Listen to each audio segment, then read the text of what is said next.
नमोस्तु महाराज जी। हमारा बेटा कैलिफोर्निया में, उसने कहा क्वेश्चन करना महाराज जी से। अच्छा।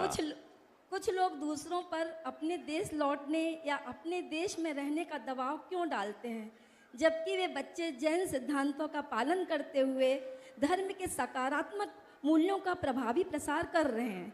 यदि निवास स्थान अंततः भाग्य से निर्धारित होता है तो देश या विदेश में रहने में कोई नैतिक अंतर नहीं है, तो दबाव डालने के बजाय सहयोग और प्रोत्साहन क्यों न दिया जाए, ऐसा पूछा है।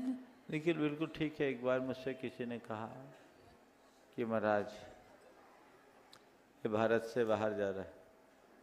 मैंने उसको उत्तर दिया, तुम भारत में रहो या भारत से बाहर, तुम भारत में रहो या भारत से बाहर, तुम में भारत होना चाहिए, तुम्हारे भीतर भारत होना चाहिए। आज 7 समुंदर पार कोई अगर रह रहा है तो उसको लेकर के सोचना नहीं चाहिए। देखिए, इसे दूसरे संदर्भों में देखना चाहिए। जिस तरह वैश्विक स्थितियां बन रही है और देश विदेश में जिस तरह से नस्ली संघर्ष चल रहा है, समस्याएं आ रही है, सरकारों की नीतियां सामने आ रही है, जिस तरह के आघात और हमले हो रहे हैं, उसको ध्यान में रखकर अपने कार्यक्रम जरूर बनाना चाहिए।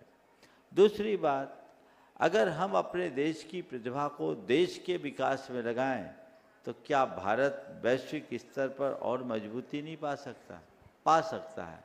तो हमें उस संभावना को देखना चाहिए।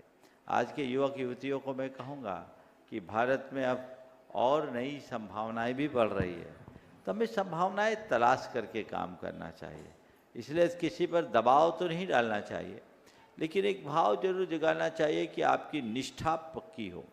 एक परिवर्तन जो होता है वो पीढ़ियों के साथ धीरे धीरे मूल्यों के प्रति जो आस्था है वो कम होते जाती है। तो जैसे जैसे पीढ़ियाँ बदलती है, आप में इतने संस्कार हैं, आप अपने आने वाली पीढ़ी को अगर उतने संस्कार नहीं दे पाए तो कहीं ऐसा ना हो कि 2-3 पीढ़ी के बाद भटकाव आ जाए। हालांकि वर्तमान युग में भारत से बाहर धर्म की महती प्रभावना हो रही है। लोग जिनाले बना रहे हैं, प्रति जीवन जी रहे हैं, और कई लोग तो यहाँ के जैनियों से ज़्यादा विशुद्ध जैनी बन करके जी रहे हैं, जो स्वागत है। नमोस्तु।